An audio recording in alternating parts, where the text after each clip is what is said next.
കല്ലട. അതെ, ഇനി കല്ലട വിശേഷങ്ങൾ. ഇതാണ് നമ്മുടെ മുതല്. അതെ. അപ്പോൾ മിനിയാന്നാണ് നമ്മൾ ട്രിപ്പ് സ്റ്റാർട്ട് ചെയ്തത്. തിരുവനന്തപുരത്തു നിന്നും മണിപ്പാൽ വരെ പോയി. മണിപ്പാലിൽ നിന്ന് വൈകിട്ട് നമ്മൾ 7 മണിക്ക് അവിടെ നിന്ന് തിരിച്ചു. പത്തനംതിട്ട വരെയായിരുന്നു നമുക്ക് ട്രിപ്പ്. കല്ലടക്ക് ഒരുപാട് ബസ്സുകളുണ്ട്, 100ക്ക് മുകളിൽ ബസ്സുകളുണ്ട്. ഇരിങ്ങാലക്കുടയാണ് ഓഫീസ് വരുന്നത്, മെയിൻ ഹെഡ് ഓഫീസ് വരുന്നത് ഇരിങ്ങാലക്കുടയാണ്. അതുപോലെ തന്നെ സ്കാനിയോ ഉണ്ട്, വോൾവോ ഉണ്ട്, ലൈലാൻഡ് ഉണ്ട്. ഭാരത് ബെൻസ് ഒന്നും ഇല്ല, നിലവിലില്ല. പുതിയ പ്ലാനിങ്ങും പദ്ധതികളും തുടങ്ങിയിട്ടുണ്ട്. അതിന്റെ കാര്യങ്ങൾ പിന്നീട് അറിയിക്കുന്നതായിരിക്കും. അതുപോലെ തന്നെ വണ്ടി നമ്മുടെ വീര ബോഡിയാണ്. ഈ വണ്ടി വരുന്നത് വീര ബോഡിയാണ്, കല്ലട ലൈലാൻഡ് ആണ്. അതുപോലെ തന്നെ നമ്മൾ ലെഫ്റ്റ് സൈഡിലോട്ട് വന്നു കഴിഞ്ഞാൽ ഒരുപാട് സ്റ്റോറേജുകളുണ്ട്. അതായത് വണ്ടി ക്ലീൻ ആണ്. ഇത് വീഡിയോയിൽ കാണുമ്പോഴേ അറിയാം, തുടച്ച് ക്ലീൻ ആക്കി വൃത്തിയാക്കി വെച്ചേക്കും ഓരോ ട്രിപ്പിലും. അതായത് പത്തനംതിട്ട എത്തുന്ന മുറയ്ക്ക് ഇതിപ്പോ ഉണ്ടോ, ആറുന്ന് വെള്ളം എടുത്തിട്ടാണ് വണ്ടി കഴുകിയേക്കുന്നത്. വണ്ടി കഴുകാൻ പ്രത്യേക സ്ഥലം തന്നെ വേണമെന്നില്ല. ആറ്റിന്ന് വെള്ളം എടുത്തിട്ട് കോരി കൊണ്ടുവന്ന് വെച്ചിട്ടാണ് വണ്ടി കഴുകിയേക്കുന്നത്. ആ വണ്ടിയോടുള്ള പ്രാന്ത് കൊണ്ട്, വണ്ടിയോടുള്ള പ്രാന്ത് കൊണ്ടാണ് 12 വർഷമായിട്ട് ഒരേ കമ്പനിയിൽ തുടർച്ചയായിട്ട് ജോലി ചെയ്യുന്ന വ്യക്തിയാണ്. വള്ളത്തെ അടുത്ത് പോവാം. ഇത് വീരയുടെ ബോഡിയാണ്. അപ്പൊ വീരയുടെ ഒരു എംബ്ലം ഉണ്ട് ഇവിടെ, വീരയുടെ എംബ്ലം ഉണ്ട്. 2 എമർജൻസി എക്സിറ്റ് ആണുള്ളത്, ഒന്ന് ഈ ഭാഗത്തും ഒന്ന് ആ സൈഡില്, റൈറ്റ് സൈഡിലും കാണാൻ പറ്റുന്നു. ഓക്കെ, ഇതാ കസ്റ്റമർക്ക് ലെഫ്റ്റ് സൈഡില് ഒരു സിംഗിൾ ബെർത്തും റൈറ്റ് സൈഡില് 2 ബെർത്തും, അതായത് രണ്ട് ഡബിൾ കോട്ട്. ലെഫ്റ്റ് സൈഡില് സിംഗിളും, അങ്ങനെ അപ്പറും ലോവറും. പിന്നെ ഇതിൽ വരുന്ന വെച്ചാൽ ഇതാ 4 AC വെന്റ് വരുന്നുണ്ട്. അതേപോലെ തന്നെ 2 ഫോൺ വെക്കാനുള്ള സൗകര്യമുണ്ട്. വാട്ടർ ബോട്ടിലിന്റെ ഇതാണ് ഈ 2 കാണിക്കുന്നത്. ഓക്കെ, പിന്നെ ചാർജർ പോയിന്റ് ഉണ്ട്, ബെഡ് ലാമ്പ് ഉണ്ട്. ഓക്കെ, ഇത്രയാണ്. പിന്നെ പില്ലോ ഉണ്ട്, ബെഡ്ഷീറ്റ് കല്ലടയുടെ പേര് അടിച്ച് തന്നെ ബെഡ്ഷീറ്റ് ഉണ്ട്. പിന്നെ മൊത്തം 36 ബെർത്താണെന്ന് നേരത്തെ പറഞ്ഞു. അപ്പോൾ ഇങ്ങനെയൊക്കെയാണ് ഇതിന്റെ കാര്യങ്ങൾ. പിന്നെ ഓരോ ഇതിനും സീറ്റിനും പ്രത്യേകം നമ്പറുകളുണ്ട്. പിന്നെ പുറകിലോട്ട് വരുവാണെങ്കിൽ നമ്മൾ പുറകിൽ നിന്ന് കാണിച്ച എമർജൻസി ഡോറാണിത്. അതല്ലാതെ ഈ സൈഡിൽ ഒരെണ്ണം ആ സീറ്റിനോട് ചാരിയിട്ട് അവിടെയുണ്ട്. പിന്നെ അടിയിൽ മാറ്റ് വിരിച്ചിട്ടുണ്ട്. മാറ്റ് എന്ന് വെച്ചാൽ ചെളി പുറത്തുനിന്ന് ചെളി കയറി വരാതിരിക്കാൻ വേണ്ടിയിട്ട് ഇതെല്ലാം അതെ, ഇതെല്ലാം ക്ലീൻ ആക്കി ഇട്ടതാണ്. വണ്ടി എത്തിയിട്ട് ആകെ 1 മണിക്കൂർ ആവുന്നേ ഉള്ളൂ. തകർത്ത് കഴിഞ്ഞ് പണിയെല്ലാം കഴിഞ്ഞ് വൃത്തിയാക്കി ഇട്ടേക്കാണ്. ഇനി എപ്പോൾ ട്രിപ്പ് ഉണ്ടെന്ന് പറഞ്ഞാലും വണ്ടി എടുത്തങ്ങ് പോയാൽ മതി. ഇതിൽ ഡ്രൈവർക്ക് കാര്യമായിട്ടുള്ള റോളില്ല. കാരണം വെച്ചാൽ ഈ 36 ബെർത്തും ക്ലീനാക്കി വെടിപ്പായിട്ട് തറയും തൂത്തിറക്കി വണ്ടിയും കഴുകണമെങ്കിൽ മെനക്കെട്ട പണിയാണ്. അതൊരു നല്ലൊരു ക്ലീനർക്ക് മാത്രമേ ഇങ്ങനെ ചെയ്യാൻ പറ്റൂ. 12 വർഷമായിട്ട് 12 വർഷം. ആ കാര്യത്തിൽ സത്യം പറഞ്ഞ് ഞാൻ തോറ്റുപോയതാണ്. എന്നെ കൊണ്ട് ഇത്രയും ബെഡ് മടക്കി വൃത്തിയാക്കി ക്ലീനാക്കി ഒക്കെ ഒരു നിലക്കും കഴിയില്ല. സമയത്തിന് കറക്റ്റ് ആയിട്ട് ഓടി നിൽക്കണം. വണ്ടി പക്ക കണ്ടീഷൻ. അതെ, അതിലൊരു അത് ഞാൻ പറയേണ്ട ആവശ്യമില്ല, രക്ഷയില്ല. ഞാൻ അനുഭവിച്ചറിഞ്ഞ വ്യക്തിയാണ് അത്. സ്റ്റെയറിംഗ് കാണുമ്പോ എല്ലാവർക്കും അറിയാൻ പറ്റും. അതെ, ലൈലാൻഡ് ആണ്. പവർ പുലിക്കുട്ടിയാണ്. പിന്നെ ഡ്രൈവർക്ക് ആവശ്യമുള്ള സോക്കറ്റുകളുണ്ട്, ഫോൺ വെക്കാനുള്ള സൗകര്യങ്ങളുണ്ട്. പിന്നെ നമ്മളെ മീറ്റർ ഉണ്ട്. പിന്നെ ഒരു ഫാൻ ഫിറ്റ് ചെയ്തിട്ടുണ്ട്. നമുക്ക് ഇതിനകത്ത് AC കിട്ടുന്നതാണ് എങ്കിൽ പോലും ഒരു ഫാന്. അതെ, നമുക്ക് ഇതാണ് AC വെന്റ്. അതെ, AC-യുടെ ബ്ലോവർ കാര്യങ്ങളൊക്കെ ഇവിടെ പുറകിലുണ്ട്. AC ക്യാബിനാണ് എങ്കിൽ പോലും ഒരു ഫാൻ കൊടുത്തിട്ടുണ്ട്. അത് റൊട്ടേഷൻ ചെയ്യാൻ വേണ്ടിയിട്ടും പിന്നെ ഗ്ലാസ്സിൽ നിന്ന് വെയിലടിക്കുമ്പോൾ നമുക്ക് ഒന്ന് കൂളാവാൻ വേണ്ടിയിട്ട്. അതുപോലെ തന്നെ ഇത് ഇൻവെർട്ടർ സ്വിച്ച് ആണ്. എന്നുവെച്ചാൽ നമുക്ക് മൊബൈൽ ചാർജിങ് പോയിന്റ് പഴയ പോലെ ബാറ്ററി എന്നല്ല, സെപ്പറേറ്റ് ഇൻവെർട്ടറിലോട്ട് കണക്ട് ചെയ്തിട്ട് നമുക്ക് എങ്ങനെയാണോ വീട്ടിലെ ഇലക്ട്രിക്കൽ പ്ലഗ് പോയിന്റ് കുത്തുന്നോ അതുപോലെ തന്നെയാണ് ഇതിലും ചെയ്യുന്നത്. ഇതൊരു ഏകദേശം ഒരു വണ്ടി പ്രേമിയുടെ ഒരു വൈബിന്റെ സ്ഥലമാണ്. ഇവിടെ ഇരുന്ന് കഴിഞ്ഞാൽ ഫ്രണ്ടിൽ ഒരു നല്ല വ്യൂ ആയിട്ട് സിനിമ ഒരു വലിയ സ്ക്രീനിൽ എങ്ങനെ സിനിമ അകത്ത് പോകാതെ ഇരുന്ന ആളാണ്. ആദ്യം ഒരു 10 മിനിറ്റ് ഇരിക്കുള്ളൂ എന്ന് ഞാൻ വിചാരിച്ചത്.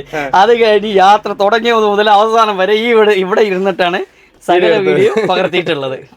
അപ്പോൾ എല്ലാം അകത്ത് പോകാൻ തോന്നുന്നില്ല. അതെ അതെ, ഈ ഇവിടെ AC ഉണ്ട്, കൂളിംഗ് ഉണ്ട്, കിടക്കണമെങ്കിൽ കിടക്കാം, ഇരിക്കണമെങ്കിൽ ഇരിക്കാം, എല്ലാ സൗകര്യവും ഇവിടെ ഉണ്ട്. അപ്പോൾ അതുകൊണ്ട് അകത്താരും പൊതുവെ നമ്മളാരും അകത്ത് പോയി കിടക്കാറില്ല. ഇവിടെ നീണ്ടു നിവർന്ന് കിടക്കാൻ പറ്റുന്നതുകൊണ്ട് ഇവിടെ കിടക്കും.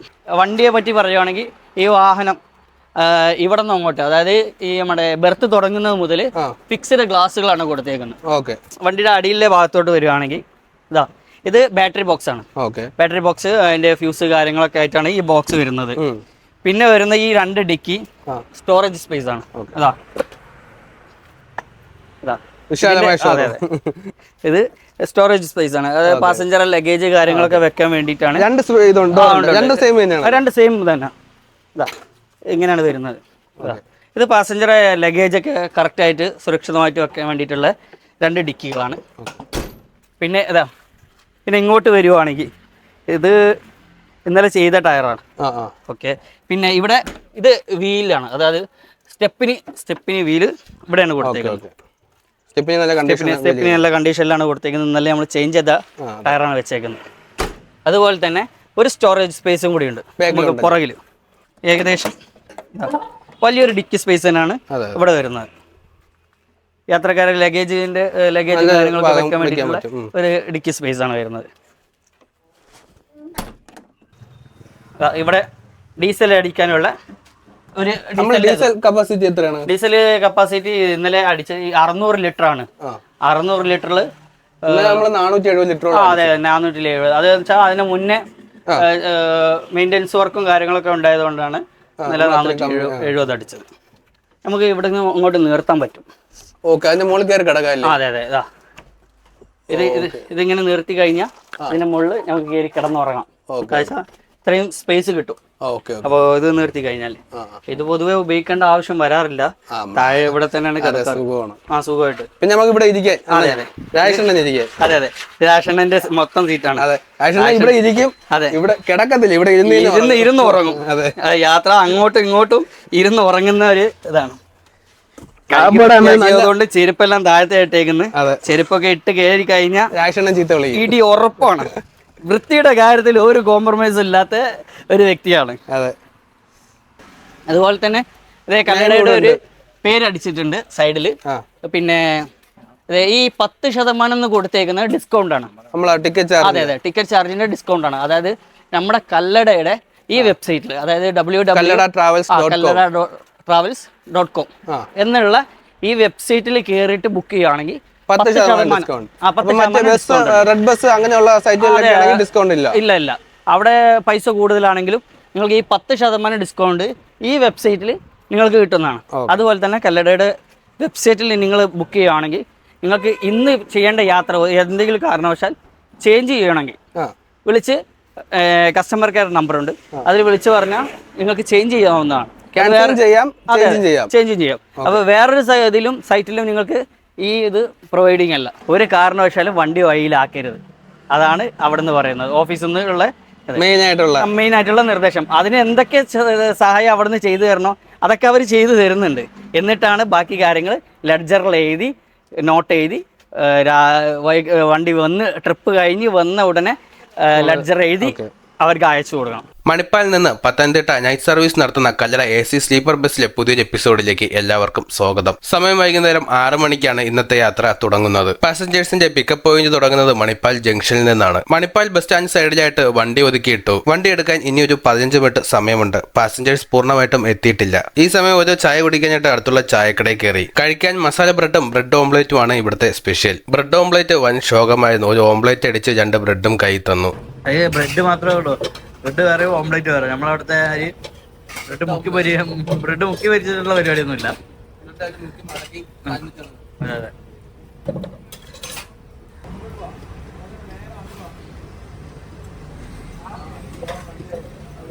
കൊള്ളാമോ?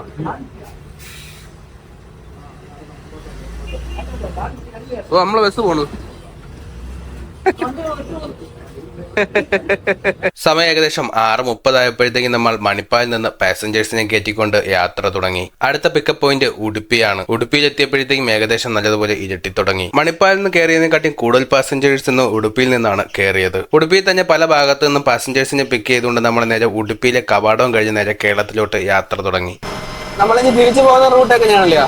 റിട്ടേൺ പോകുന്നത് വെച്ചാൽ മണിപ്പാലിൽ നിന്നും ഉടുപ്പി മംഗലാപുരം, മംഗലാപുരം കാസർഗോഡ്, കാഞ്ഞങ്ങാട്, കണ്ണൂര് വഴി കണ്ണൂരിൽ നിന്ന് കോഴിക്കോട്, തൃശ്ശൂരിൽ നിന്ന് അങ്കമാലി കഴിഞ്ഞ് മൂവാറ്റുപുഴ, തൊടുപുഴ, പാല, ഏറ്റുമാനൂർ, കോട്ടയം.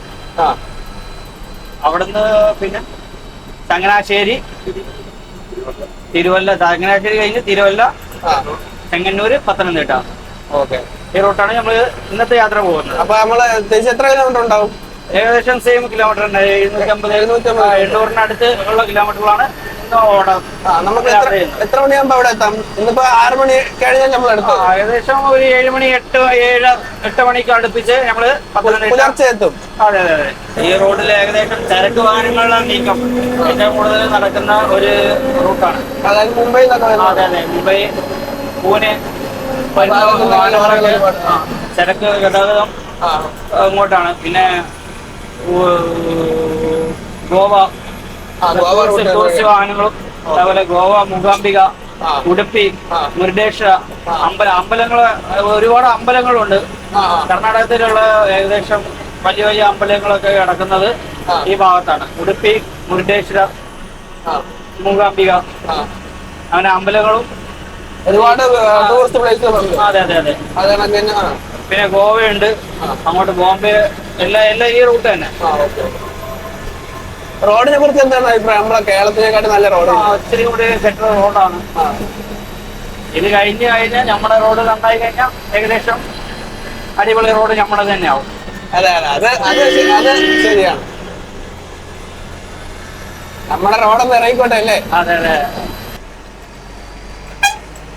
ഇപ്പൊ രാത്രി ആയാലും ഇവിടെ എല്ലാ സിഗ്നലിലും ട്രാഫിക് പോലീസ് നിൽക്കുന്നുണ്ട്. ഏകദേശം തിരക്ക് കുറക്കുന്നതിന്റെ ഭാഗമായിട്ട് ഒരു 9 മണി 10 മണി വരെ ഇവിടെ ട്രാഫിക്കില് പോലീസുകളുണ്ടോ? അത് കൊള്ളാമല്ലോ. സാധാരണ 5 മണിയൊക്കെ ആകുമ്പോഴത്തേക്കും ഡ്യൂട്ടി ആവും. അതെ അതെ, ഇവിടെ തിരക്കാണ്. ആ തിരക്കില് ഒഴിവാക്കാൻ വേണ്ടിയിട്ട് പോലീസുകാർ 9 മണി 10 മണി വരെ പോലീസുകാർ കാണും.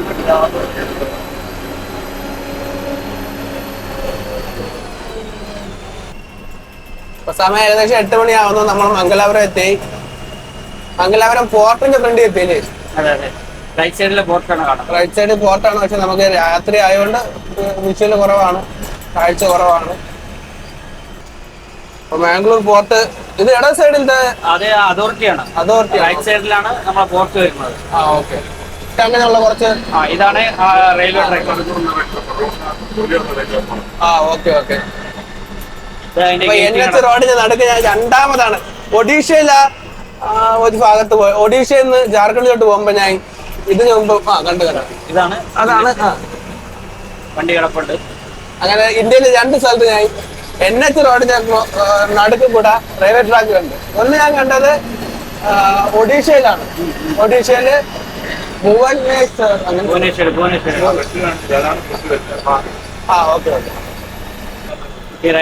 ഇതാണ് പോർട്ടല്. ഇതിനകത്താണ് നമ്മുടെ പോർട്ട്. ന്യൂ മാംഗ്ലൂരു പോർട്ട് അതോറിറ്റിയുടെ കീഴിലാണ്. ഓഫീസ് കാര്യങ്ങളൊക്കെ വരുന്നത് നമ്മൾ വരുന്ന അപ്പുറത്തായിരുന്നു. അതെ, ഇവിടെയാണ് പോർട്ട്.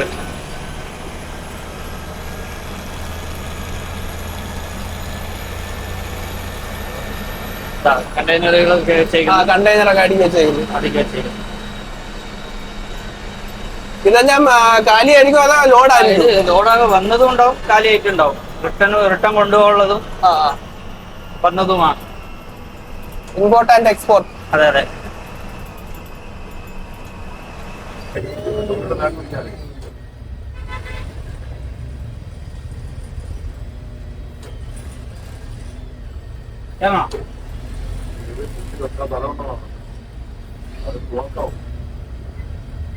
പോകാൻ വഴിയുണ്ട്.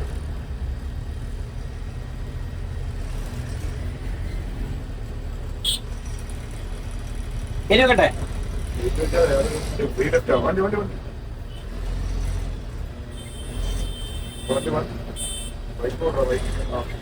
ഒന്നും പോകൂല, ഒന്ന് പോയിട്ടാവൂല.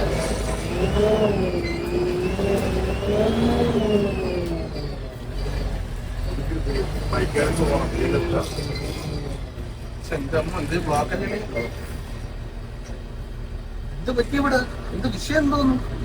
സാധാ നോർമലാണോ ഇവിടുത്തെ ബ്ലോക്ക്?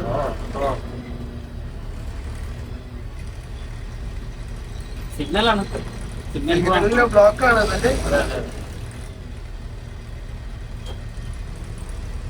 ചത്ത് ചത്ത് ചത്ത് ഇപ്പൊ അണിയിച്ച വലതും ബാക്കും ഫ്രണ്ടും ഇടതും ഒക്കെ ഓരോ വണ്ടികളാണ്. ഇപ്പോഴാണ് അണിയിച്ച യഥാർത്ഥ കഴിവ് പുറത്തെടുക്കേണ്ടത്. ഇപ്പോൾ ചുറ്റപ്പെട്ട ഒരു അവസ്ഥയിലാണ്. കഴിഞ്ഞ എപ്പിസോഡിൽ പറഞ്ഞ പോലെ 10 കണ്ണുണ്ടായാലും തികയത്തില്ല എന്ന് പറഞ്ഞ സംഭവമാണ്. കുറച്ചും കൂടെ വേണം. അതെ, എവിടെ നിന്നാണ് എന്താണെന്ന് ഒന്നും പറയാൻ പറ്റില്ല. അത് ഒരുപാട് ബ്ലൈൻഡ് സ്പോട്ട് ഉണ്ടല്ലോ. അതെ അതെ. Welcome to Kerala. Welcome to Kerala. Kerala റോഡിൽ കയറി. അതെ, കേരള ബോർഡ് ചെക്ക് പോസ്റ്റ് എവിടെയാണ് കാണാൻ പറ്റും. നമ്മൾ തിരിച്ച് കേരളത്തിൽ എത്തിയിരിക്കുകയാണ് ഗായ്സ്. മലയാളം ഒന്നും കാണുന്നില്ല ഗായ്സ്. ഇതാണ് ചെക്ക് പോസ്റ്റ്. പെട്ടെന്ന് ശ്രദ്ധിക്കത്തില്ലേ? ആർട്ടിയോ ഫോറസ്റ്റ് എല്ലാം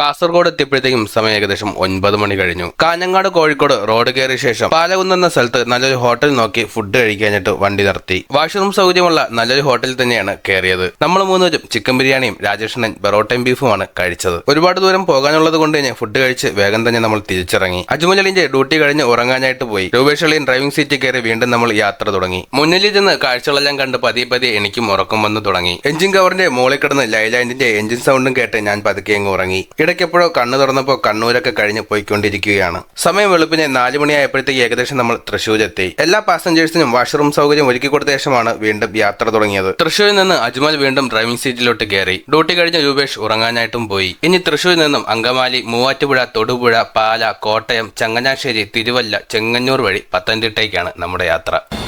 വാഴക്കുളു ഇവിടെ നിന്നാണ് എക്സ്പോർട്ടിങ് ഏറ്റവും കൂടുതൽ പൈനാപ്പിൾ കയറി പോകുന്ന കേരളത്തിലെ ഏക സ്ഥലം.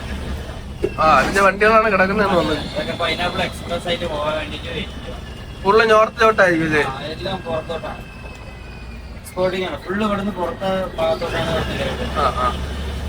കേരളത്തിലെ ഒരേ ഒരു സ്ഥലം പൈനാപ്പിൾ കയറ്റി എക്സ്പോർട്ടിങ് നടക്കുന്ന ഒരേ ഒരു സ്ഥലം വാഴക്കുളം.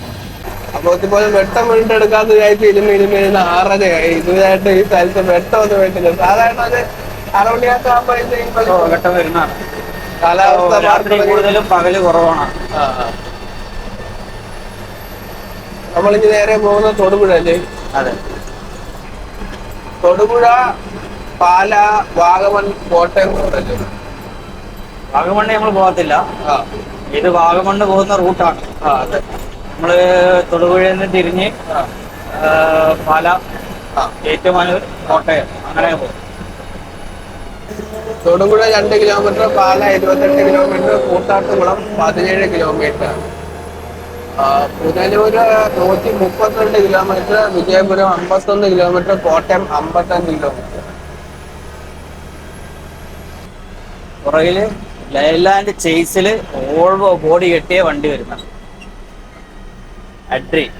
എവിടെയൊന്നും കാണാൻ പറ്റുമോ? പൊട്ട് പുറകിൽ ഭരതൻസിലാണോ? എവിടെ എവിടെയാണോ? Thodupuzha municipal bus stand. നമുക്കവിടെ നടത്തുമ്പോ കിട്ടുമല്ലോ. അതാണ് ഭാരതൻസിന്റെ അല്ലേ? വോൾവോ ബോഡിയുള്ള ഭരതൻസിന്റെ ചേസ്. അഡ്രിൻ. നാഷണൽ ഹൈവേ ആണ്. അതെ, അല്ല എം സി റോഡാണ്. MC റോഡാണ്. നമ്മൾ അകത്ത് പോയതായിരുന്നു ആളെ ഇറക്കാൻ വേണ്ടിയിട്ട്. അകത്ത് ടൗണിൽ കയറി ടൗണിൽ കയറി പോയതായിരുന്നു.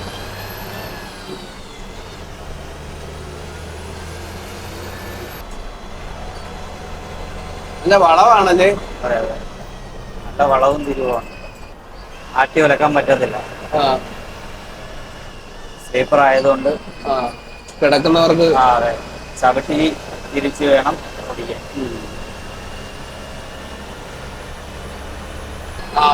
വരുന്നുണ്ടോ രാജാവ്? നൈറ്റ്സിന് പോട്ടെ, അവര് പോട്ടെ, പോട്ടെ കയറി പോട്ടെ, അവര് പോട്ടെ, അവര് പോട്ടെ, അവര് പോട്ടെ, നമ്മൾ പണിയിലിറങ്ങി അവര് പോട്ടെ. കയറ്റം കയറി അത്രയും കയറ്റം കയറി അത്രയും റിസ്ക് എടുത്തിട്ടാണ് ആ വണ്ടി വരുന്നത്. നമ്മളെപ്പോഴും ലോഡ് വണ്ടിക്ക് എപ്പോഴും സൈഡ് കൊടുത്തോളും. അതെ അതെ, അവരെ ഫ്രണ്ട് കൊണ്ട് ചവിട്ടി കൊടുത്തു കഴിഞ്ഞാൽ അവർക്കും പോകാൻ പറ്റത്തില്ല, നമുക്കും പോകാൻ പറ്റത്തില്ല. അതെ, നമ്മൾ ഇവിടെ അഹങ്കാരമോ ജാട കാണിക്കേണ്ടത് ഒരിക്കലും ചെയ്യേണ്ട ആവശ്യമില്ല. റോഡ് എല്ലാവർക്കും ഉള്ളതാണ്, എല്ലാവരും ടാക്സ് അടക്കുന്നതാണ്. അവരെ ബുദ്ധിമുട്ട് നമ്മൾ മനസ്സിലാക്കി ഓടിക്കും. അതെ അതെ, നമ്മൾ ഇച്ചിരി വിട്ടുവീഴ്ച ചെയ്ത് കഴിഞ്ഞാൽ നമുക്ക് അതേപോലെ എവിടെയെങ്കിലൊക്കെ വിട്ടുവീഴ്ച കിട്ടും. അതെ, അഹങ്കരിക്കേണ്ട ആവശ്യമില്ല. അജ്മി പൊട്ടുപൊടി ഫ്രീ പ്രൊമോഷൻ ആയിക്കോട്ടെ അല്ലേ? അതെ, അജ്മി പൊട്ടുപൊടി ഉണ്ട്, അജ്മി ചിക്കൻ മസാല ഉണ്ട്, സാമ്പാർ പൊടി എല്ലാം ഉണ്ട്. അത് ബാറബൻസിന്റെ അല്ലേ? മൈസൂരിൽ നിന്നൊക്കെ വരുന്നതായിരിക്കും. അതെ, നമുക്ക് അഡ്രിനെ കിട്ടിയിരിക്കുകയാണ്. ബാറബൻസിന്റെ ചേസില് വോൾവോ മോഡൽ അല്ലേ ബോഡി കിട്ടിയത്. അടിപൊളിയാണ് കേട്ടാ. മെസ്സിയൊക്കെ നെഞ്ചി പിരിച്ച് നിൽപ്പുണ്ട്. നിർത്തി, അത് ട്രിപ്പ് കഴിഞ്ഞു തോന്നുന്നു. ഇല്ല, ആള് ചാവടിക്കാൻ വേണ്ടി ഓപ്പോസിറ്റ് നിർത്തി. ഇവിടെ അങ്ങോട്ട്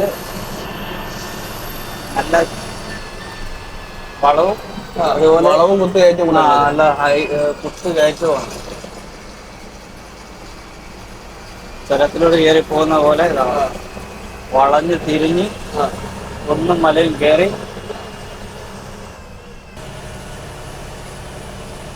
വീടൊക്കെ ഒരു രക്ഷയില്ലേ? ചെറിയ കൊച്ചു വീടാണെങ്കിലും ഭയങ്കര ചെറുതും വലുതും എല്ലാം നല്ല ഭംഗി, കാണാൻ നല്ല ഡിസൈൻ ആണല്ലേ, നല്ല വൃത്തി ഉണ്ടാവും എപ്പോഴും. ഇനി നമ്മൾ കുത്ത് ഇറക്കമാണ്. ഒരു കയറ്റം ഉണ്ടാകുമ്പോൾ ഒരു ഇറക്കം ഉണ്ടാവും എന്ന് പറയുന്നുണ്ടോ? അതെ, അതുപോലെ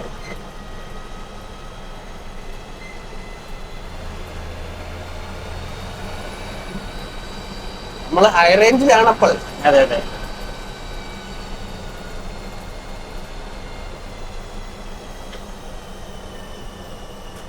നല്ല ഭംഗിയുള്ള റൂട്ട് തന്നെ കേട്ടോ. പാവപ്പെട്ട നമ്മൾ രാവിലെ തന്നെ എന്തോ പണി കിട്ടി. ടയർ രണ്ട് പൂജ വെച്ചേക്കണത് ഏത് രജിസ്ട്രേഷനില്ല? അത് ഞാൻ നോക്കിയില്ല, പ്രതീക്ഷിച്ചില്ല. കാണാൻ പറ്റിയ ടയർ എടുത്ത് മറച്ചു.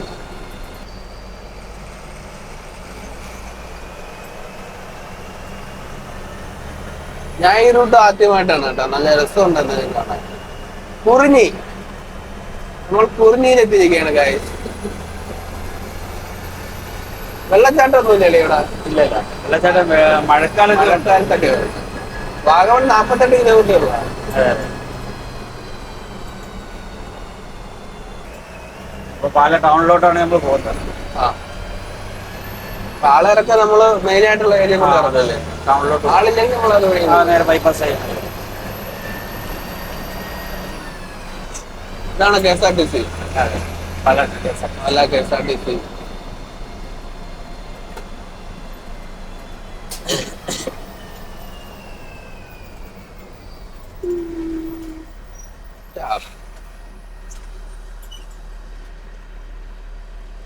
ഒരാളേ ഉള്ളോ?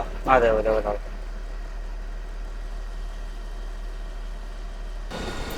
നമ്മൾ വീട് MC റോഡിൽ തന്നെയാണ് പോകുന്നത്. ആളെ ഇറക്കാൻ മാത്രമേ നമ്മൾ ടൗണിനകത്ത് കയറുള്ളൂ. ഓക്കെ, ഇത് പ്രൈവറ്റ് ബസ് സ്റ്റാൻഡോ? അതെ, ഒരു ഏരിയ തിരിച്ചിട്ടുള്ള ബസ് സ്റ്റാൻഡുകളാണ്. എന്തായാലും ആ ഭാഗത്തോട്ടുള്ളത് അവിടെയും ഈ ഭാഗത്തോട്ടുള്ളത് ഇവിടെയും. പുതിയതും പഴയതായിട്ടുള്ള ബസ് സ്റ്റാൻഡുകൾ വരുമ്പോൾ തിരക്ക് കുറക്കുന്നതിന്റെ ഭാഗമായിട്ട് അങ്ങോട്ടും ഇങ്ങോട്ടും സ്പ്ലിറ്റ് ചെയ്തു. ഓക്കെ, ഇപ്പൊ നമ്മളിപ്പോ എവിടെ എത്തില്ലയാ? ഏകദേശം പാല കഴിഞ്ഞു. പാല കഴിഞ്ഞു. അതെ അതെ, നമ്മൾ പാല കഴിഞ്ഞു പോയിക്കൊണ്ടിരിക്കുന്നു. നമ്മൾ ഏറ്റുമാനൂർ എത്തി. അതെ അതെ,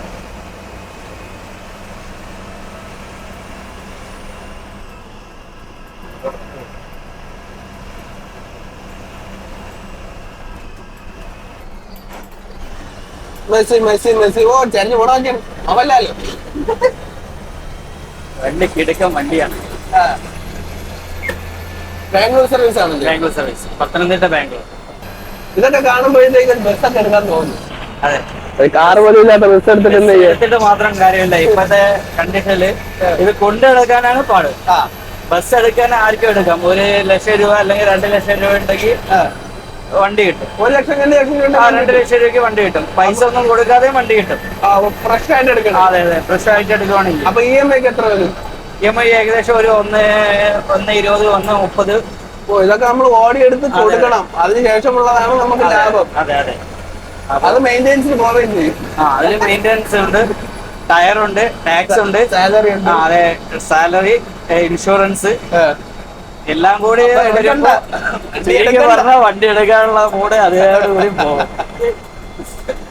ഓ, ചത്ത് ചത്ത് ചത്ത് അവസ്ഥയാവും.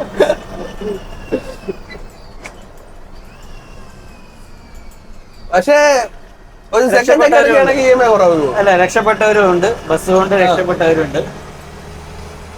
പലർക്കും പലതാണ്. തലവര എന്ന് പറഞ്ഞ സാധനം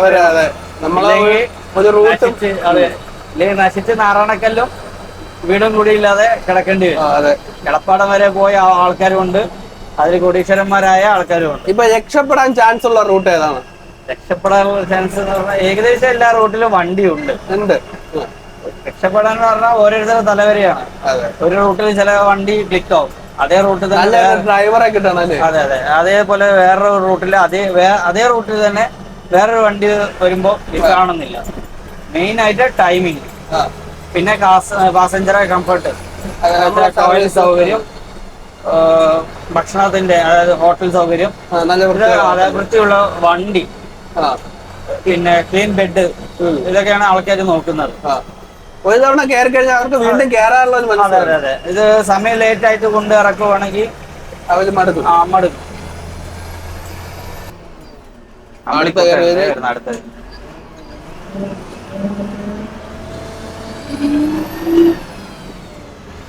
ഈ ബസ് ഇപ്പൊ ചേസ് എടുത്തെന്ന് വെച്ചോ, നമ്മൾ പുതിയ സംരംഭം തുടങ്ങാനായിട്ട് ബസ് എടുത്തു, 1,00,000 രൂപ EMI ഇട്ടു. അപ്പൊ അത് മാത്രമല്ല നമ്മുടെ ചെലവ്, നമുക്ക് ബസ് കെട്ടണ്ടേ, ബോഡി കെട്ടണ്ടേ? അത് എത്ര ചോദിച്ചത്? ബോഡി കെട്ടാൻ ഏകദേശം കമ്പനിനെ ഇത് ചെയ്യുന്നുണ്ടെന്നാണ് ഇപ്പോഴത്തെ ഒരു അറിവ്. ഓ, കമ്പനി കെട്ടിട്ട് കൊടുക്കും. കമ്പനി ഫിനാൻസ് മൊത്തത്തിൽ ഫിനാൻസ് ഇൻക്ലൂഡിംഗ് ആയിട്ടാണ് ഫിനാൻസ് എടുക്കുന്നതാണെന്നാണ് ഇപ്പോഴത്തെ അറിവ്. അത് പല ആൾക്കാരും പല ഇതിൽ ബോഡി കെട്ടുന്നുണ്ട്. ഓക്കെ, ഏറ്റവും നല്ല ബോഡി ഏതാണെന്ന് അങ്ങനെ ചോദിച്ചാല് പലർക്കും പല ബോഡി ടൈപ്പില് പലർക്കും പല അഭിപ്രായമാണ്. ഇത് കെട്ടിയിരിക്കുന്നത് നമ്മുടെ ഈ വണ്ടി കെട്ടിയിരിക്കുന്നത് വീര ടൈപ്പാണ്. വീര ടൈപ്പാണ്. നമ്മൾ ഏകദേശം എല്ലാ വണ്ടിയും വീര ടൈപ്പിലാണ് കെട്ടിയിരിക്കുന്നത്. കല്ലടയില് ഏകദേശം കെട്ടിയിരിക്കുന്ന എല്ലാ ടൈപ്പും അത് വീരയാണ്. പിന്നെ ഉള്ളത് മുന്നേ പോയില്ല അഡ്രീൻ കെട്ടിയിരിക്കുന്നത് വോൾവോ ടൈപ്പാണ്. വോൾവോ ടൈപ്പാണ് കെട്ടിയിരിക്കുന്നത്. പിന്നെ ഉള്ളത് സത്ലജ് ഉണ്ട്, JSR ഒക്കെ സത്ലജ് ആണ് കെട്ടിയിരിക്കുന്നത്. പിന്നെ ഉള്ളത് ദാമോദർ ബോഡി ഉണ്ട്. പിന്നെ അങ്ങനെ പ്രകാശ് ബോഡി, പ്രകാശിന്റെ ഉണ്ട്. പ്രകാശിന്റെ ഇപ്പൊ വരുന്ന കപ്പേള. ഈ രാജസ്ഥാൻ ബോഡി അങ്ങനെ ഉണ്ട്. അങ്ങനെ ഒരു മുന്നേ പോയത് രാജസ്ഥാൻ ബോഡിയാണ് തോന്നുന്നത്. രാജസ്ഥാനിൽ കെട്ടി ഇറക്കുന്നതാണെന്ന് തോന്നുന്നുണ്ട്. അതിനെപ്പറ്റി കൂടുതലായിട്ട് എനിക്ക് വലിയ അറിവില്ല. ഉള്ള അറിവ് വെച്ചിട്ടാണ് പറഞ്ഞത്. ഇവിടെയാണോ?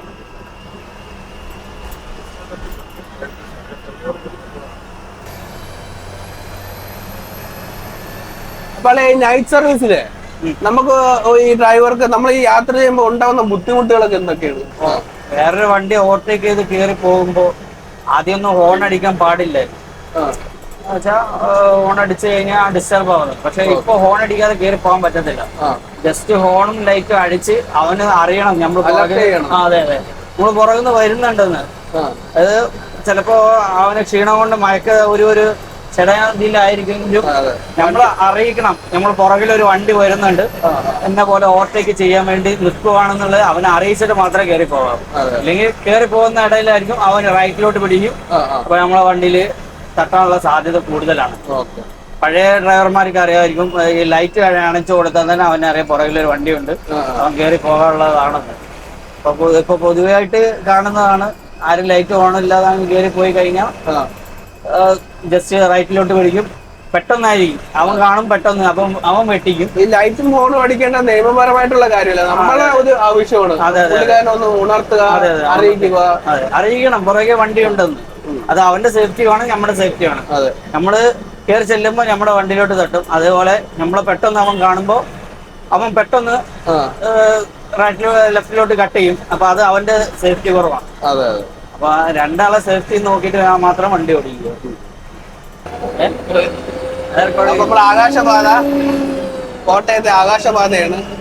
പക്ഷെ പണിയും തീർന്നിട്ടില്ല, ഒന്നും ആയിട്ടില്ല. എങ്ങും എത്താതെ പോയല്ലേ, തുരുമ്പെടുക്കാൻ തുടങ്ങി.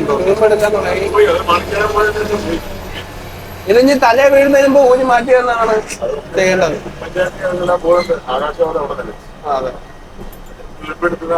പക്ഷേ ഇത് വരുമ്പോഴത്തേക്ക് കളിയാക്കുമെങ്കിൽ ഇത് ചെയ്ത് കഴിയുമ്പോഴത്തേക്ക് ഇപ്പൊ ആയിട്ട് വരണം. തൃശ്ശൂരുള്ളത് നമ്മൾ ആദ്യം എന്ത് ചെയ്താലും അതിന് ഒരുപാട് നെഗറ്റീവ് വരും. പക്ഷെ നമ്മളത് ഉപയോഗത്തിൽ കൊണ്ടുവന്ന് അത് ഉപയോഗിക്കാൻ ഒരുപാട് ഇതുണ്ടോ. ഈ കുറ്റം പറഞ്ഞ ആൾക്കാരെന്നെ അത് ഉപയോഗിക്കും. വിമർശകര് വേണം, എന്നാലേ ഒരു കാര്യം സക്സസ് ആവും. ലായിക്കാട് ലായി തുടങ്ങുന്ന അല്ലേ, ലായിക്കാട് അതുള്ള അതിനെ ലായിക്കൊരു മുൻതൂക്കം വന്നിരിക്കുകയാണ്. രാജേണ്ണ എവിടെ പോണ്? നമ്മളെ ട്രിപ്പ് അവസാനിക്കാണ്. അണ്ണ എവിടെ പോണ്? തിരുവല്ല ആളെ വിളിക്കാൻ പോവാ. തിരുവല്ല ആളെ വിളിക്കുന്നു. തിരുവല്ല ആളെ ഇറങ്ങാറുണ്ട്. അപ്പൊ ആളെ വിളിക്കാൻ വേണ്ടി ഇങ്ങനെ പോയത്. ഓക്കെ, അങ്ങനെ അകത്തുനിന്ന് ആളെ വിളിക്കാൻ പോവാ. ഓടുന്ന കണ്ടില്ലേ, ഓരോ പോയിന്റ് എത്തുമ്പോ ചാടി ഇറങ്ങി ഓടുവാണ്.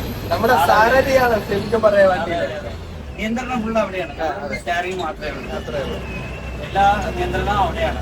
ഫോണിന് ഫോണ്, ചവിട്ടാൻ പറയുമ്പോ ചവിട്ടണം, തിരിക്കാൻ പറയുമ്പോ തിരിക്കണം. അതായത് ഒരു ട്രാഫിക് വന്നിട്ടാണ് പുള്ളിയെ നേരെ ഇടത് സൈഡിൽ പോയി ഇടത് കൊള്ളാമോ വലത് കൊള്ളാമോ ബാക്ക് കൊള്ളാമോ എല്ലാം നോക്കി പറയും. പുള്ളിയാണ് അതിന്റെ പേര്.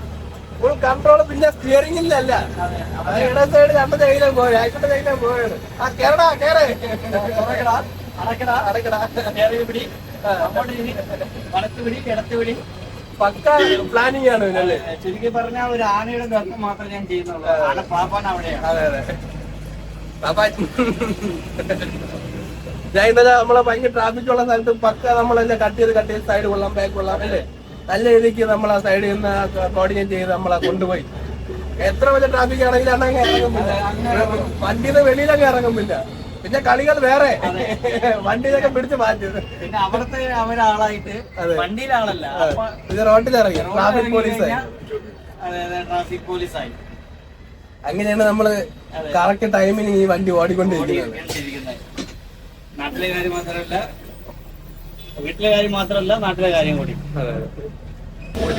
കഴിഞ്ഞ ട്രിപ്പിൽ നമ്മൾ എവിടെ ഹരിപ്പാട് വെച്ച് കണ്ട KLX 6047 നമ്മുടെ 1989 മോഡൽ KSRTCയുടെ വർക്ക്ഷോപ്പ് വണ്ടി വീണ്ടും നമ്മൾ ഇന്നത്തെ ട്രിപ്പിലും കണ്ടിരിക്കുകയാണ് അല്ലേ? അതേ വണ്ടിയാണോ? അതല്ല, 6047 KLX. പക്ഷെ ഇന്നലത്തെ നമ്പർ പ്ലേറ്റ് ഒക്കെ വൃത്തിയുണ്ടായിരുന്നു. സെയിം വണ്ടിയാണോ അതോ വേറെ വണ്ടിയാണോ? അല്ല, ഇത് ആ വണ്ടിയല്ല, ഇത് പത്തനംതിട്ടയുടെ ഡിപ്പോ വണ്ടിയാണ്. അന്നപ്പോ ഒരേ നമ്പറിൽ രണ്ട് വണ്ടിയാണ്. അത് 6048 അതൊന്ന് ചെക്ക് ചെയ്യണം. അത് ഹരിപ്പാട് ഇപ്പോ ഇതിന് PT ചെയ്യുന്നത് പത്തനംതിട്ട 6047 അത് 6046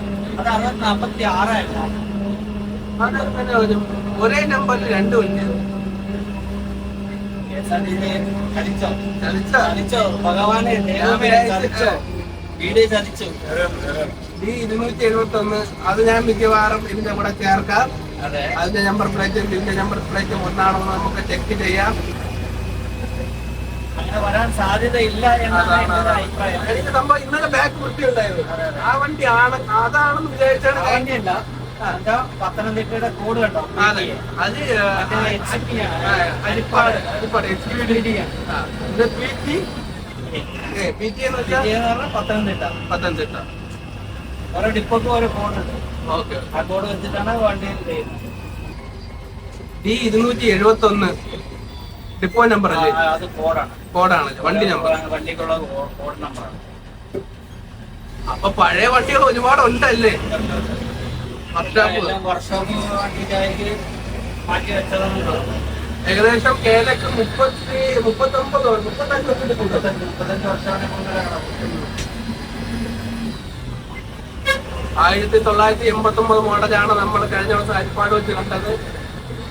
അപ്പൊ ഏകദേശം ഇതും ആ സെയിം മോഡലായിരിക്കും അല്ലേ? നമ്പർ പ്ലേറ്റ് ഒക്കെ കാണാൻ കിട്ടുന്നതിന് വളരെ സന്തോഷമാണ് അല്ലേ? ആ വണ്ടി ഇത്തിരി കൂടെ വൃത്തിയുണ്ടായിരുന്നു. ആ വണ്ടി ഒത്തിരി കുറച്ചുണ്ടായിരുന്നു. വണ്ടിക്ക് വൃത്തിക്കുറവുണ്ട്, എന്നാലും വർക്ക്ഷോപ്പ് വണ്ടി ആയതുകൊണ്ട് പണിയുണ്ടാക്കുന്നതല്ലേ. ഇപ്പൊ ഏത് ജംഗ്ഷൻ അല്ലേ? ഇച്ചിരി കൂടി പവറുള്ള വണ്ടിയായിരിക്കും. എന്താ സംഭവം വെച്ചാല് ബാക്കിയുള്ള റിക്കവറി വാനും കൂടി ആയിട്ട് ഉപയോഗിക്കുന്ന കെട്ടി വലിച്ചുകൊണ്ട് പോകും, കെട്ടി വലിച്ച് കൊണ്ടുവരുന്ന, അതായത് അതിന്റെ പുറകെ ഹുക്കുണ്ട്. അപ്പൊ ഇച്ചിരി കൂടെ പവർ കൂടുതലായിരിക്കും. പഴയ മോഡലൊക്കെ ആകുമ്പോ ഡബിൾ ക്ലച്ച് ഒക്കെ ആയിരിക്കും. ഡബിൾ ക്ലച്ച് ആയിരിക്കും, വലിയ സ്റ്റെയറിംഗ് ആയിരിക്കും. പവർ ഉണ്ടാവും. പവർ ഇല്ലാതെ ഇപ്പൊ എന്തായാലും ഒന്നും കൊടുക്കത്തില്ല.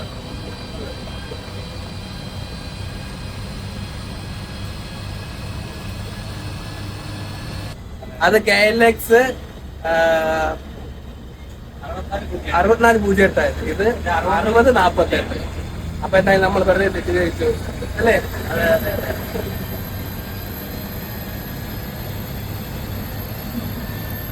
അപ്പൊ KLX-ല് പഴയ വണ്ടികൾ KSRTC തന്നെ ഒരുപാടുണ്ട് അല്ലേ? ഇത് തിരുവനന്തപുരത്ത് നിന്നും മിനിയാന്ന് തിരുവനന്തപുരത്ത് നിന്നും മണിപ്പാൽ പോയി, മണിപ്പാലിൽ നിന്ന് തിരിച്ച് നമുക്ക് കിട്ടിയ റൂട്ട് എന്ന് വെച്ചാൽ പത്തനംതിട്ടയിലോട്ടാണ്. ഇപ്പോൾ നമ്മൾ കിടക്കുന്നത് ആറന്മുള ക്ഷേത്രത്തിൻ്റെ തൊട്ടടുത്താണ് കിടക്കുന്നത്. അപ്പൊ നമ്മൾ ട്രിപ്പൊക്കെ കഴിഞ്ഞ് നമ്മുടെ വണ്ടി ഒതുക്കിയിട്ട സ്ഥലമാണ് ആറന്മുളയിലാണ് നമ്മൾ വണ്ടി ഒതുക്കിയിട്ടത്, വാഷ് ചെയ്തുകൊണ്ടിരിക്കുകയാണ്. അപ്പൊ നമ്മളെ ഒതുക്കിയിട്ട സ്ഥലത്തിന്റെ ഓപ്പോസിറ്റ് നമ്മളൊരു കിടിലം ചുണ്ടൻ വെള്ളം കണ്ടു. അപ്പൊ അജ്മൽ അളിയാണ് ആദ്യം കണ്ടത്. അപ്പൊ അജ്മൽ അളി ആദ്യം പോയി നിന്ന് അവിടെ നിന്ന് കാര്യങ്ങളൊക്കെ നോക്കിക്കൊണ്ടിരിക്കുകയാണ്. എന്നിട്ടാണ് എന്നെ വിളിക്കുന്നത്. അടിപൊളി. ഞാൻ ആദ്യമായിട്ടാ, സത്യം, ഞാൻ അതല്ലേ ഇറങ്ങി ഓടിയത്. ഞാൻ ആദ്യമായിട്ടാ. ഓ പിന്നെ കൊള്ളാല്ലേ? ഒരു രക്ഷയില്ല, സത്യം പറയാ കിളന്നിരിക്കുക. വണ്ടി ഫ്രണ്ടില് വണ്ടി വെച്ച് ഡ്രൈവർ സീറ്റിൽ ഇരുന്നപ്പോഴാള് കിടക്കുന്ന നേരെ മുൻപില് നമ്മുടെ ചുണ്ടൻ വെള്ളം. ഇത് ടി വി കാണുക, അതെ അതെ, എടശ്ശേരി മലയുടെ ടി വി കാണുക എന്നല്ലാതെ ഇത്രയും വലിയ പൊക്കമുള്ള ഒരു സാധനം, അതായത് ഇത്രയും ഇവിടുത്തെ നാട്ടുകാർ ഇത്രയും ഭയഭക്തിയോടുകൂടി തൊഴുന്ന ഒരു സാധനം നേരെ വണ്ടി വെച്ച് ഡ്രൈവർ സീറ്റിൽ വെച്ചിട്ടാണ് ഈ സാധനം കാണുന്നത്. അങ്ങനെയാണ് നമ്മള് ഇങ്ങോട്ട് കയറി. ഏകദേശം ഒരു 2 നില പൊക്കം കാണുന്നുണ്ട്. തീർച്ചയായിട്ടും ഉണ്ടാവും 2 നില പൊക്കം. അതിന് വേണ്ടിട്ട് എടശ്ശേരി മന ഇതിന്റെ ചുണ്ടൻവള്ളം പണിയാൻ വേണ്ടി മാത്രം. അതെ അതെ, അതിന്റെ പണിയാൻ വേണ്ടി മാത്രമാണ് ഈ ഒരു ഇത് കെട്ടിയിരിക്കുന്നത്. ബാക്കിയുള്ള കാര്യങ്ങൾ ഇവിടെ കുറച്ച് ആൾക്കാരുണ്ട്, അവരോട് ചോദിക്കാം. അവർ തിരക്കിലാണ്, ഇത് ടച്ച് പണി നടക്കുവാണ്. അപ്പൊ അവരുടെ ഓണത്തിന് ഇറക്കാനുള്ള, അപ്പൊ അവരൊക്കെ എല്ലാവരും അങ്ങോട്ടും ഇങ്ങോട്ടും ചർച്ചയിലാണ്. ഇവിടെയുള്ള വിശേഷങ്ങൾ അറിയാം. നമ്മളെ വണ്ടിക്ക് ചേസ് കെട്ടുമ്പോ അടിയിൽ കൊടുക്കുന്നത് ബാലൻസ്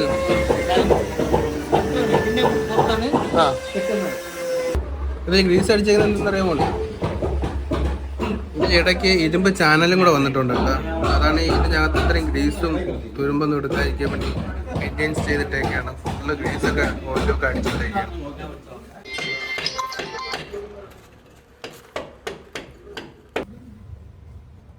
മൊത്തം കൈപ്പണിയാണ്.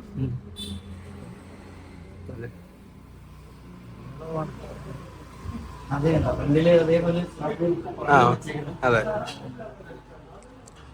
ഇതാണ് ഇതിന്റെ തൂൺ, നെടുന്തൂൺ. ഈ വെള്ളം ഇങ്ങനെ നിൽക്കാൻ വേണ്ടിട്ട് നിർത്തിയ 2 സൈഡിലെ ഫ്രണ്ടിലും ബാക്കിലും ഇതുപോലെ നിർത്തിയേക്കുന്നത്. ഇതിന്റെ നീളം അറിയാൻ പറ്റുള്ളൂ, ഇതൊന്നും കിടക്കയില്ലേ? ചോദിച്ചു നോക്കല്ലേ. ഈ ഫ്രണ്ട് ഭാഗമാണ് നമ്മൾ നേരത്തെ അങ്ങേയറ്റം കിടക്കുന്നത്, ഈ ഫ്രണ്ട് ഭാഗം. അതെ. പിന്നെ അവിടെ നിന്ന് അങ്ങോട്ട് അമരം വരുന്നത് പുറകുവശം. അമരം നേരത്തെ പറഞ്ഞ അമരം എന്ന് പറഞ്ഞ ഈ ഭാഗമാണ്. അതാണ് അങ്ങനെ കിടക്കുന്നത് അല്ലേ? എൻ്റെ പേര് തൃക്കാടിക്കൽ പേരെൻ്റെ ഗോപാലകൃഷ്ണൻ നായർ. ഇത് അറിയപ്പെടുന്നത് മണിക്കുട്ടൻ. ഇവിടെ മണിക്കുട്ടൻ എന്ന് പറഞ്ഞെങ്കിൽ മാത്രമേ നമ്മളെ വന്നിട്ട് അറിയപ്പെടുത്തുള്ളൂ. ഈ കര നമ്മളെ വന്നിട്ട് NSS കരയോഗം 234 ഇടശ്ശേരി മല. ഇതാണ് നമ്മുടെ വള്ളത്തിൻ്റെ പേരും നമ്മുടെ കരയോഗത്തിൻ്റെ പേരാണ്. ഇത് നമ്പറാണ് 234 എന്ന്. പിന്നെ വന്നിട്ട് നോർമലി വന്നിട്ട് 100-110 ആൾക്കാരോളം നമ്മുടെ വള്ളത്തിൽ കയറാൻ പറ്റും. 4 അട നയമ്പ്, പിന്നെ വന്നിട്ട് മിനി നയമ്പ്, ചെറിയ നയമ്പ്. നീളം എത്ര? നീളം വന്നിട്ട് ഇതിന് വന്നിട്ട് 46.25 കോൽ നീളം. അതാണ് നമ്മുടെ വള്ളത്തിൻ്റെ നീളം. 47 അല്ലേ? 47 നീളം. ഇനി നമ്മളെ വള്ളം എന്നാണ് ഇറങ്ങുന്നത്? നമ്മൾ ഇറക്കുന്ന വന്നിട്ട് ഉത്രട്ടാതി, ആറന്മുള വന്നിട്ട് ഉത്രട്ടാതി സമയത്താണ് വന്നിട്ട് ഒരു വള്ളം ഇറക്കുന്നത്. ഓഗസ്റ്റ് 17 ഈ വർഷം നമ്മുടെ വള്ളം ഇറക്കി. പിന്നെ വന്നിട്ട് നമ്മൾ വന്നിട്ട് 2007 നമ്മൾ പ്രൈസ് അടിച്ചാണ്, ഫസ്റ്റ് പ്രൈസ് അടിച്ചാണ്. 2011, 2012, പിന്നെ വന്നിട്ട് ഇപ്പോൾ 2023 നമുക്കായിരുന്നു ഫസ്റ്റ് പ്രൈസ് നമ്മുടെ വളർത്തുന്നത്. ഇടശ്ശേരി മല. ഇടശ്ശേരി മല. ഞാൻ ആദ്യമായിട്ടാണ് കേട്ടോ ഈ ചുണ്ടൻവള്ളം കാണുന്നത്. നമ്മള് TV യിൽ കണ്ടപ്പോ വളരെ ചെറുതായിട്ട് തോന്നിയെങ്കിലും ഇത്തിരി അടുത്ത് കണ്ടപ്പോ ഇത് ആലപ്പുഴ സൈസ് മോഡലല്ല. ഇത് വന്നിട്ട് അനന്തശയനം ആ രൂപത്തിലാണ് നമ്മൾ ഇത് വന്നിട്ട് പാകപ്പെടുത്തി എടുത്തിരിക്കുന്നത്. അങ്ങനെ പല രീതിയിൽ മോഡൽ ഉണ്ടല്ലേ? ആലപ്പുഴ എന്ന് പറഞ്ഞു കഴിഞ്ഞാൽ വന്നിട്ട് അത് കളിവള്ളം രൂപത്തിലാണ് ഇട്ടേക്കുന്നത്. ഇതെന്ന് പറഞ്ഞു കഴിഞ്ഞാൽ അങ്ങനെയല്ല. ഇതെന്ന് പറഞ്ഞു കഴിഞ്ഞാൽ നമുക്ക് വന്നിട്ട് ഭഗവാന്റെ ആ ഒരു പ്രതിബിംബം ആ രൂപത്തിലാണ് നമ്മൾ വന്നിട്ട് ഈ വള്ളം വന്നിട്ട് നമ്മൾ സെറ്റപ്പ് ചെയ്തിരിക്കുന്നത്. ഇത് ആഞ്ഞിലി തടി കൊണ്ടാണ് വന്നിട്ട് നമ്മൾ ഈ വള്ളം പണിയുന്നത്. അല്ല മറ്റുള്ള തടികളൊന്നും ആയിട്ട് നമ്മൾ ഇന്നത്തിൽ കയറ്റുകയോ ഒന്നുള്ള കാര്യങ്ങൾ ചെയ്യാറില്ല. ഇതാണ് ഇതിന്റെ വന്നിട്ട് ശരിയായിട്ടുള്ള വന്നിട്ട് ആ ഒരു പൂർണ്ണ. പിന്നെ മറ്റേ ഇടയ്ക്ക് വന്നിട്ട് പിന്നെ വള്ളപ്പാട്ട് പാടി, ഭഗവാനെ സ്തുതിച്ചുള്ള വള്ളപ്പാട്ട് പാടി, വള്ളത്തിലിരിക്കുന്നവർ വന്നിട്ട് ഭഗവാൻ എന്നുള്ള സങ്കല്പത്തിലാണ് നമ്മൾ വന്നിട്ട് അമ്പലത്തിൽ പോയി തൊഴുത് വള്ളസദ്യക്കുള്ള കാര്യങ്ങളെല്ലാം ചെയ്യുന്നതും പിടിക്കുന്നതും എല്ലാ കാര്യങ്ങളും മടലിട്ടാണ് നമ്മൾ വെള്ളത്തിലോട്ട് ഇറക്കുന്നത്. ഇവിടെ നേരെ നമ്മളെ ഇവിടുത്തെ ഈ റൂട്ടിൽ കൂടെ വന്നിട്ട് നമ്മൾ ആൾക്കാരെ പിടിച്ച് വലിച്ചാണ് ഇറക്കിക്കൊണ്ട് പോകുന്നത്. പിന്നെ വന്നിട്ട് അമരച്ചാർത്ത് തറയായിട്ട് ആ സമയത്ത് അമരച്ചാർത്ത് സെപ്പറേറ്റ് ഉണ്ട്. പിന്നെ വന്നിട്ട് ഇവിടെ നിൽക്കുന്ന 4 നയമ്പുകൾ എന്ന് പറഞ്ഞാൽ 4 വേദങ്ങളെയാണ് സൂചിപ്പിക്കുന്നത്. ഋക്ക്, യജസ്, സാമോ, അഥർവ്വം, അങ്ങനെ 4 വേദങ്ങളെയാണ്. പിന്നെ വന്നിട്ട് നിൽക്കുന്നത് വന്നിട്ട് പിന്നെ വള്ളത്തിൽ നിന്ന് വള്ളപ്പാട്ട് വള്ളം നിൽക്കുന്ന ഒരു അഷ്ടദിക്പാലകർ. അങ്ങനെ ഓരോന്നിനും ഓരോ കണക്ക് വയസ്സാണ് വന്നിട്ട് നമ്മൾ ഇതിനകത്ത് വന്നിട്ട് പൊള്ളിച്ചേക്കുന്നത്. പടിഞ്ഞാറെന്ന് പറഞ്ഞു കഴിഞ്ഞാൽ അവർ ക്ലബ്ബും മറ്റേതും മറിച്ചത് എടുത്തേച്ച് വന്നിട്ട് 4 ദിവസം കൊണ്ട് അവർ വള്ളം ഇതാക്കി വെച്ച് വന്നിട്ട് അവർ വന്നിട്ട് കളിച്ച് പിന്നെയും കയറ്റുന്നു, ഇതാകുന്നു. അങ്ങനെ ഒക്കത്തില്ല. നമ്മുടെ ചരിത്രം ഒരുപാട് ചരിത്രപരമായി ഭക്തിയാണ്. നമ്മുടെ കരയാണ്, ഒരു കരയാണ്. അതെ, അവിടെ ഇട്ടേക്കുന്നതെല്ലാം ചെരുപ്പെല്ലാം കണ്ടില്ല. അവിടെ ഇട്ടേക്കുന്നത് നമ്മൾ അത്ര ഭയഭക്തിയോടാണ് നമ്മൾ നട്ട് ഇതാക്കി ഇട്ടേക്കുന്നത്. അങ്ങനെയാണ് നമ്മുടെ ഇവിടുത്തെ ആചാരമായിട്ട്. കാരണം അതുപോലെ തന്നെ ലേഡീസ് നമുക്കിതിൽ അലൗഡ് അല്ല. അവർക്ക് വന്നിട്ട് അതിനകത്ത് മൊത്തം ചുറ്റും നമ്മൾ മതിലെല്ലാം കെട്ടിയ വള്ളം വന്നിട്ട് സേഫ് ആയിട്ട് വെച്ചേക്കുന്നത്. വെള്ളത്തിൽ കിടക്കുന്ന സമയത്തൂടെ വന്നിട്ട് ലേഡീസിന് നമുക്ക് അലൗഡ് അല്ല വള്ളത്തിൽ. കാരണം നമ്മളിത് അനന്തശയനം എന്നുള്ള ആ രൂപത്തിൽ ഭഗവാൻ ആ കിടക്കുന്ന ആ രൂപത്തിലാണ് നമ്മൾ ഇതിനെ വന്നിട്ട് നമ്മൾ ഇതായിരിക്കുന്നത്, പ്രതിപാദിക്കുന്നത്. അങ്ങനെയാണ് ഇതിന്റെ അവസ്ഥ ശരിയായിട്ടുള്ളത്. ഇപ്പൊ ഇവിടെ ഉള്ള ഏറ്റവും വലുത് ഇതാണ്.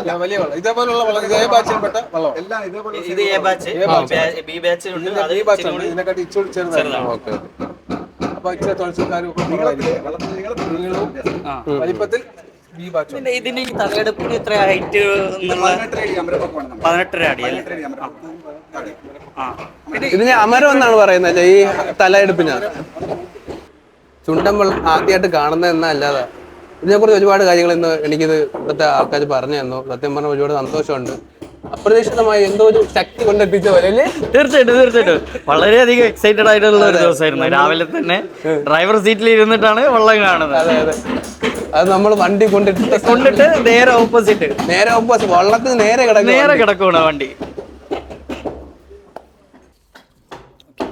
ഇത് ഇടശ്ശേരി മല എന്നറിയപ്പെടുന്ന ഫിനിഷിംഗ് പോയിന്റ് സ്ഥിതി ചെയ്യുന്ന സ്ഥലത്തുള്ള ഇതിന് മറ്റ് വള്ളങ്ങളുമായിട്ട് വലിയ വ്യത്യാസമുണ്ട്.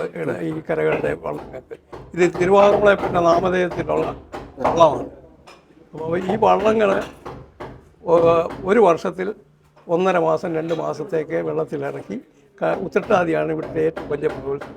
അപ്പോൾ ആ ഉത്സവങ്ങളും ബാക്കി വള്ളസദ്യ വഴിപാടുകളും എല്ലാം നടത്തി ശേഷമാണ് ഈ വള്ളം കയറ്റി വിടുന്നത്. വള്ളസദ്യ പരിപാടിയെ കുറിച്ചൊന്ന് പറയാമോ? വള്ളസദ്യ തിരുവാതിരപ്പുഴയെ പിന്നെ ഏറ്റവും കൂടുതൽ പ്രിയമുള്ളത് വള്ളസദ്യ ആണെന്നാണ് അറിയപ്പെടുന്നത്. അപ്പോൾ അതിൻ്റെ പേരിൽ കുഞ്ഞുങ്ങളില്ലാത്തവരെ അല്ല ഏതെങ്കിലും പ്രയാസങ്ങൾ അനുഭവിക്കുന്ന ആൾക്കാർ ഒക്കെ ഇതിന് വഴിപാട് നടത്തുന്നു. ഏതാണ്ട് 500-ൽ പരം വള്ളസദ്യകൾ ഒരു വർഷം ഇവിടെ നടക്കാറുണ്ട്. അത്ര മനോഹരമായ ഒരു ഈ വഴിപാട് നടത്തുന്ന പ്രത്യേക സമയമുണ്ടോ? പ്രത്യേക സമയമൊന്നുമില്ല.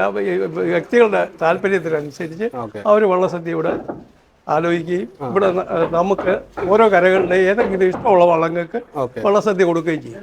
ആ പതിവാണുള്ളത്. അതിന് ഏകദേശം 80 രൂപ 80,000 മുതൽ 1,40,000 വരെ ഇതിന് ചിലവ് വരുന്ന ഒരു നല്ല പ്രക്രിയയാണ്. തിരുവാറന്മുളയെ പിന്നെ നാമധേയത്തിൽ ധാരാളം ആൾക്കാർ വന്ന് ഇവിടെ വള്ളസദ്യ പല സ്ഥലങ്ങളിൽ, കേരളത്തിൽ മാത്രമല്ല ഇന്ത്യയുടെ പല ഭാഗങ്ങളിൽ നിന്ന് ഇവിടെ വള്ളസദ്യ നടത്താറുണ്ട്.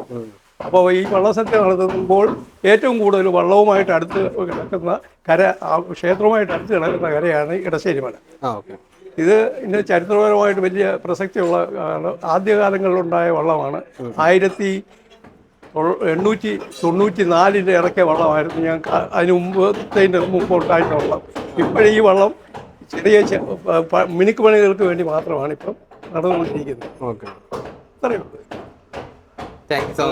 ശരി.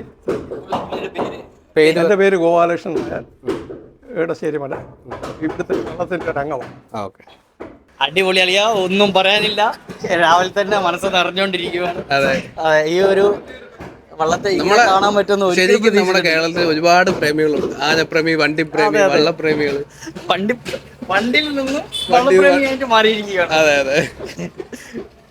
അപ്പോൾ നമ്മുടെ ബസ് യാത്ര അവസാനം വന്നെത്തിയിരിക്കുന്നത് ഇടശ്ശേരി മല ചുണ്ടൻവള്ളത്തിലാണ്. നമ്മൾ ഒട്ടും പ്രതീക്ഷിക്കാത്ത ഒട്ടും പ്രതീക്ഷിക്കാതെ എന്ന് പറഞ്ഞാൽ ഒരു ഇതിലും വണ്ടി വെക്കുന്നത് വരെ നമ്മളൊരു പ്രതീക്ഷയില്ലായിരുന്നു. പെട്ടെന്നാണ് ഡ്രൈവിംഗ് സീറ്റിൽ ഇരുന്ന് നേർക്ക് നേർ കാണുന്നത്. അപ്പോൾ നമ്മൾ ഇന്നലെ യാത്ര തുടങ്ങി, മണിപ്പാലിൽ നിന്ന് യാത്ര തുടങ്ങി. രാവിലെ നമ്മൾ ചെങ്ങന്നൂരെത്തി ആളെ ഇറക്കി നമ്മൾ വണ്ടി ഒതുക്കാൻ വന്നിടത്ത് കണ്ട കാര്യമാണ്. അപ്പോൾ ഈ ഒരു എപ്പിസോഡ് എല്ലാവർക്കും ഇഷ്ടപ്പെട്ടു എന്ന് വിശ്വസിക്കുന്നു. ഒരുപാട് സന്തോഷമുണ്ട്. ഇന്നത്തെ ദിവസങ്ങളും കാഴ്ചകളും ഞാൻ കണ്ടതും അതിലൂടെ തന്നെ നിങ്ങളെ കാണിക്കാൻ പറ്റിയതിൽ ഒരുപാട് സന്തോഷമുണ്ട്. അപ്പോൾ പുതിയൊരു യാത്രയും പുതിയൊരു വിശേഷങ്ങളും പുതിയ സുഹൃത്തുക്കളൊക്കെ ആയിട്ട് നമ്മൾ വീണ്ടും വരും. അജ്മലിന്റെ പുതിയൊരു യാത്ര പ്ലാൻ ചെയ്യുന്നുണ്ട്. സെറ്റ് ആകും. ഞങ്ങൾ അടുത്ത പ്ലാനിങ് ഒക്കെ തയ്യാറാക്കിക്കൊണ്ടിരിക്കുന്നുണ്ട്. അതെ, നമ്മൾ വീണ്ടും വരും. Okay, bye. വള്ളത്തിൽ നിന്ന് നമ്മൾ തിരിച്ച് നമ്മളെ ബസ്സിലോട്ട് ഓടിപ്പോവുകയാണ്. കല്ലട രാജേഷ് അണ്ണൻ, അജ്മൽ, രൂപേഷ്, എല്ലാവർക്കും ടാറ്റ. പുതിയൊരു വീഡിയോയിൽ നമുക്ക് വീണ്ടും ഒരുമിച്ച് വരാം. ഓക്കെ, ടാറ്റ.